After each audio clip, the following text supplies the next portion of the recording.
রিক্সা, টমটম, ঠেলাগাড়ি, ভ্যান চালক, এতিম ও সাধারণ শ্রমিক এবং সকল সুবিধা বঞ্চিত মানুষের সম্মানার্থে ইফতার ও দোয়া মাহফিল অনুষ্ঠিত হয়েছে। শুক্রবার শ্রমিকদের অধিকার আদায়ের সংগঠন কক্সবাজার অটো টমটম মালিক শ্রমিক ঐক্য পরিষদের উদ্যোগে ঝাউতলা গাড়ির মাঠ প্রাঙ্গণে এই আয়োজন করা হয়। এতে প্রধান অতিথি হিসাবে উপস্থিত ছিলেন কক্সবাজার জেলা প্রশাসক মোহাম্মদ সালাউদ্দিন। আমাদের এখানে যারা যত টমটম মালিক এবং শ্রমিক যারা আছেন, আপনাদের মাধ্যমে আমাদের পর্যটনের বিকাশ হবে। একজন পর্যটক যেন বাড়ি গিয়ে বলে যে তুমি কক্সবাজারে যদি না যাও তাহলে তুমি বিরাট মিস করবে, আর দুজন বন্ধুকে সেখানে পাঠাবে, তাই না? একজন লোক ফিরে যেয়ে দুজন বন্ধুকে পাঠাবে, তাহলে না আপনার সফলতা।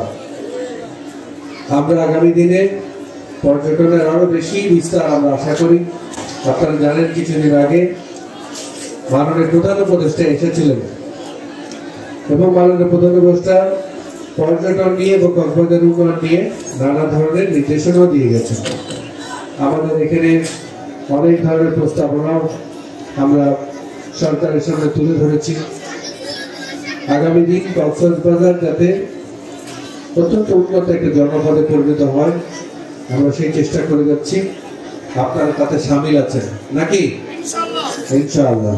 কক্সবাজার অটো টমটম মালিক ও শ্রমিক ঐক্য পরিষদের সভাপতি জরিফ আলীর সভাপতিত্বে সাধারণ সম্পাদক জয়নাল আবদিনের সঞ্চালনায় অনুষ্ঠানে প্রধান বক্তা ছিলেন জেলা ইমাম সমিতির সাধারণ সম্পাদক মৌলানা মোহাম্মদ আজিজুল হক।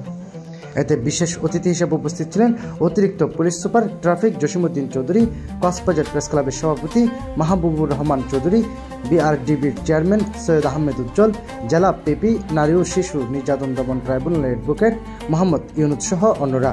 মাহফিলে বক্তারা বলেন, রিক্সা, টমটম, ঠেলাগাড়ি, ভ্যান চালক, এতিম ও সাধারণ শ্রমিক এবং সকল সুবিধা বঞ্চিত মানুষের এক কাতারে ইফতার আয়োজনের মাধ্যমে অনন্য দৃষ্টান্ত স্থাপন করেছে। News desk, Purulia, Cox's Bazar.